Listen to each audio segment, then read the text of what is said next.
Je vais vous faire part d'une petite expérience personnelle et un peu valoriser aussi un travail qu'on a fait avec le Lab RSE d'ailleurs. Juste petite anecdote, en 2020, on est tous passés par là. L'Organisation internationale du travail avait dit les entreprises se sont brusquement arrêtées, ou le travail tel qu'on le connaissait s'est brusquement arrêté début 2020. Quand je me suis retrouvé avec, à l'époque à la Directe, donc en face de ce constat, on va dire d'une économie qui avait été totalement chamboulée, mais économie sociale, toute notre société avait été chamboulée, on s'est posé la question, oui, mais là, certaines entreprises, certains organismes ont trouvé finalement une manière de rebondir, une manière de s'en sortir. Il y en a beaucoup qui ont réussi à s'adapter et à se dire finalement face à ce coup de massue qui nous est tombé dessus, elles ont trouvé la manière de pouvoir changer leur mode d'organisation, changer leur mode interne, changer leur mode technologique, s'adapter finalement. Et elles sont passées par des phases de résilience, une phase de rebond, et progressivement sont allées vers un certain nombre de transformations. Mais rien n'était documenté sur ce phénomène massif. Et on s'est posé la question, et c'est là qu'on a diligenté le Lab RSE, de faire une enquête. Et à l'époque, j'avais bien dit à Philippe, ne me parle pas de RSE. J'ai vraiment envie que tu prennes le témoignage des entreprises telles qu'elles ont vécu les choses. Donc on est allé enquêter auprès d'entreprises, auprès des... 150 interviews ont été faites auprès des entreprises. Voilà, entreprises et également représentants, on va dire, des différentes branches et consulaires. On est allé les interviewer pour savoir finalement quelles étaient les recettes. Les fondamentaux du rebond. Voilà. Comment est-ce qu'elles avaient fait finalement pour changer à la fois en interne, à la fois dans leur relation avec leur environnement, et comment elles avaient fait finalement pour être résilientes, rebondir et transformer ce qui a été le coup de massue en finalement une opportunité pour certaines qui ont véritablement réussi à rebondir. L'idée derrière, c'était de comprendre, mais également de pouvoir essaimer, de pouvoir aider les entreprises avec la compréhension qu'on avait de ce phénomène-là. Parce que derrière, moi j'étais intimement convaincu que finalement, on était déjà dans une grande transformation de fond. Le Covid n'a été qu'un accélérateur finalement, mais a été un accélérateur de cette transformation, et on a eu une accélération phénoménale dans l'espace de quelques mois.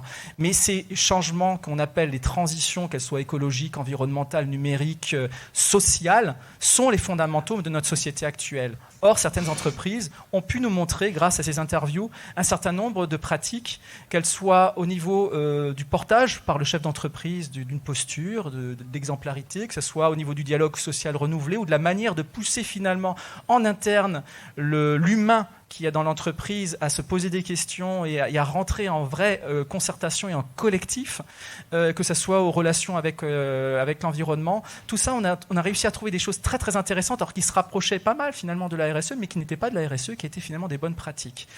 En 2022, on avait fini donc ce grand tour d'interrogation, de savoir quelles étaient les bonnes pratiques, et on a produit un livre blanc des entreprises en rebond. Et ce livre blanc est totalement open source, entre guillemets, open data, c'est-à-dire que ce livre blanc a vocation à être mis à disposition de toutes les entreprises et toutes les fédérations qui veulent se l'approprier. Ce sont finalement des recettes qui peuvent vous être utiles en tant que chef d'entreprise à essayer de voir comment d'autres entreprises ont fait pour pouvoir rebondir. Et puis on s'est dit, c'est pas suffisant, parce qu'un livre blanc, un livre de manière générale, même aussi bien qu'il soit, il faut quelque chose de pratique. Et donc on a mandaté le Lab RSE pour monter une formation action pour tester finalement un module de formation.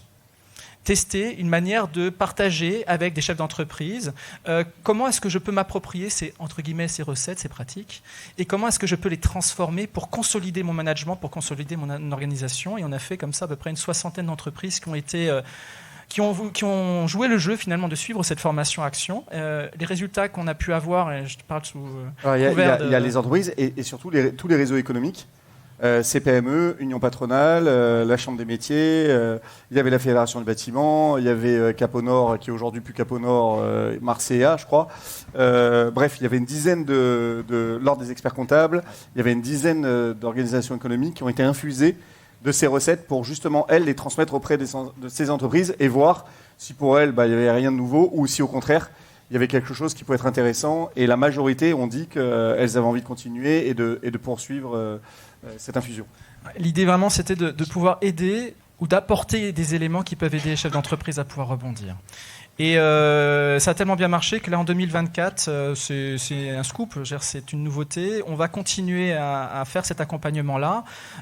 L'idée, c'est de peaufiner ce module de formation-action, de pouvoir le mettre après vraiment à disposition de tous les porteurs qui voudraient, auprès des entreprises, leur mettre à disposition.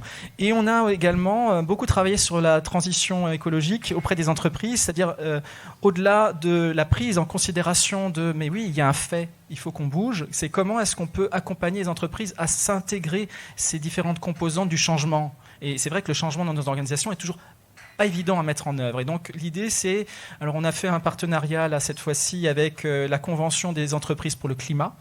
Ils sont dans la salle d'ailleurs et on aura un chef d'entreprise qui va témoigner de ce qu'il a vécu et de ce qu'il a décidé de changer dans son entreprise. Et l'idée c'était de rajouter au-delà des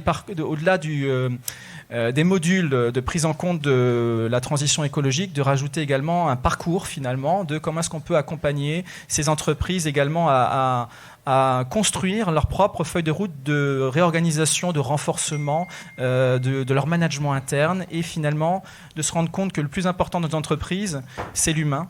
Et c'est le collectif que les humains tissent ensemble dans le partage d'une valeur commune. Donc l'idée, c'était vraiment de pouvoir donner ces outillages. Et donc en 2024, on va pouvoir continuer cet accompagnement des entreprises et de l'économie par rapport aux transitions de manière générale. Merci beaucoup. Et donc de faire une sorte de parcours. Aussi bien entre les entreprises qui vont dans la Convention entreprise pour le climat et qui vont sortir de là avec des actions et des feuilles de route pour changer leur modèle économique dans l'environnement. Et puis nous, on sera la partie managériale pour solidifier les équipes et qu'elles puissent partir en bon ordre, parce que c'est bien gentil de faire des actions et beaucoup d'entreprises partent dans des actions, partent dans des indicateurs, partent dans la mise en place de choses. Mais ils ont juste oublié une chose, c'est que derrière, c'est les équipes et que si le management n'est pas solidifié, ça ne suit pas derrière. Voilà. Donc là, on aura quelque chose de très complémentaire. Voilà, tout à fait. Merci beaucoup, Laurent. Merci à vous.